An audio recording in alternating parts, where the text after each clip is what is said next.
Assalamualaikum warahmatullahi wabarakatuh. Salam jumpa kembali teman pemilih KPU Provinsi Sumatera Barat. Jumpa lagi dengan kami, podcast KPU Provinsi Sumatera Barat.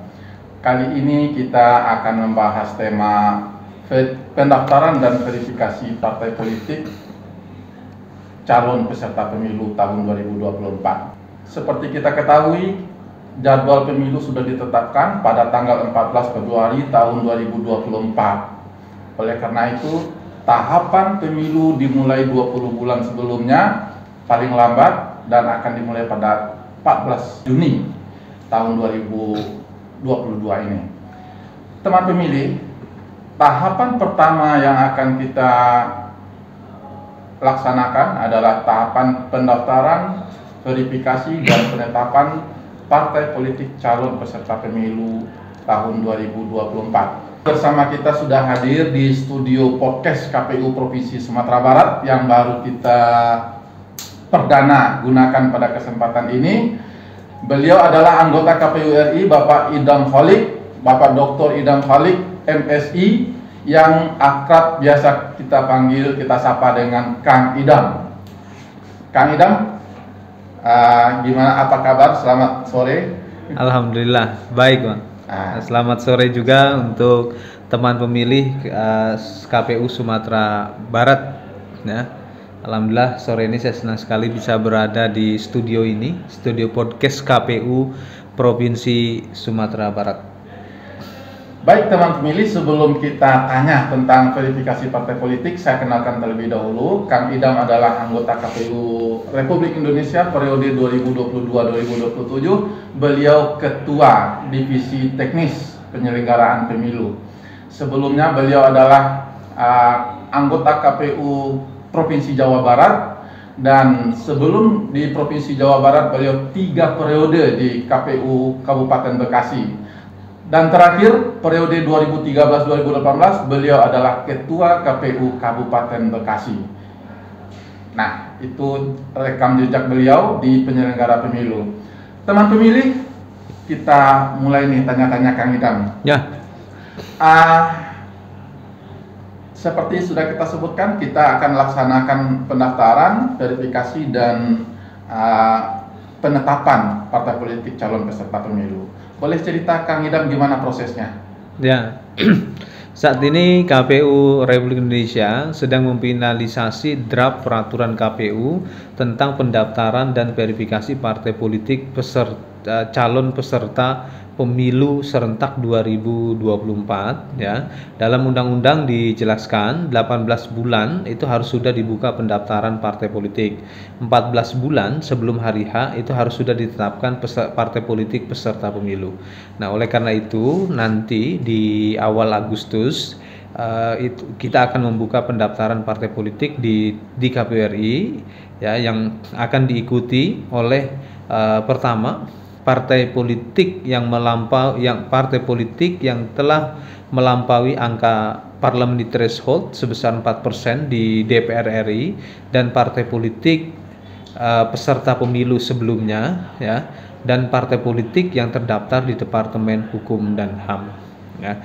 Kenapa ada ragam jenis partai politik seperti yang tadi saya sampaikan? Karena terkait dengan putusan Mahkamah Konstitusi nomor 55 tahun 2020. Kalau untuk proses pendaftarannya bagaimana, Kang Idam?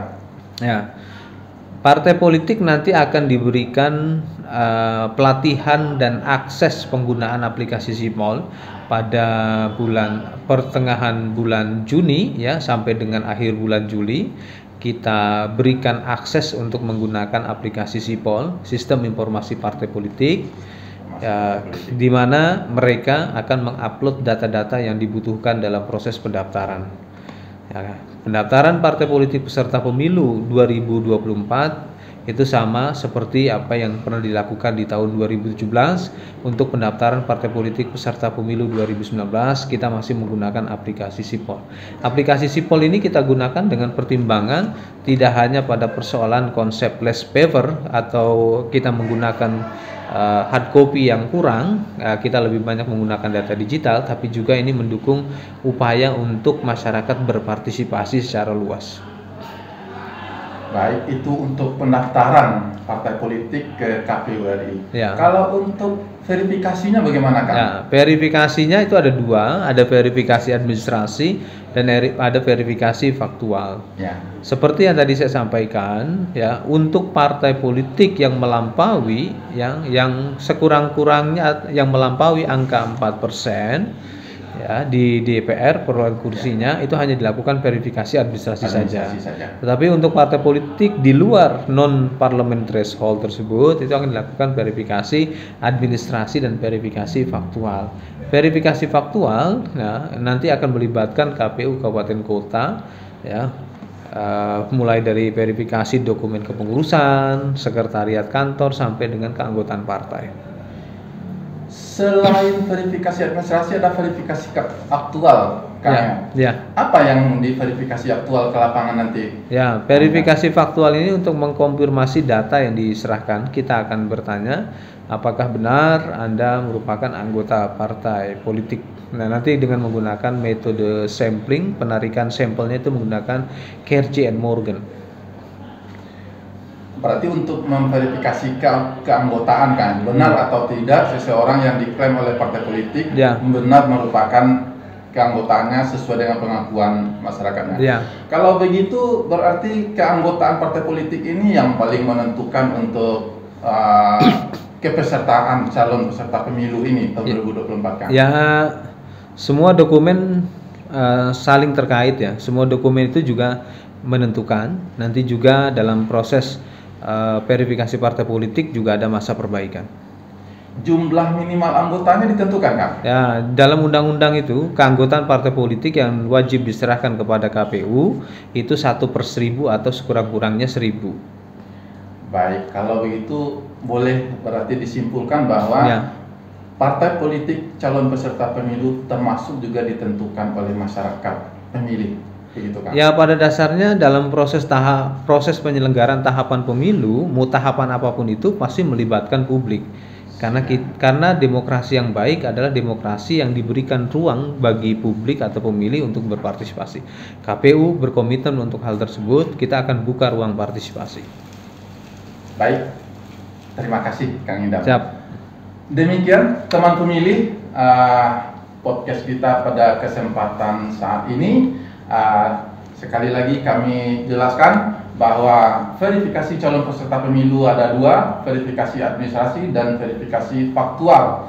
Verifikasi faktual termasuk juga verifikasi faktual keanggotaan partai politik peserta pemilu.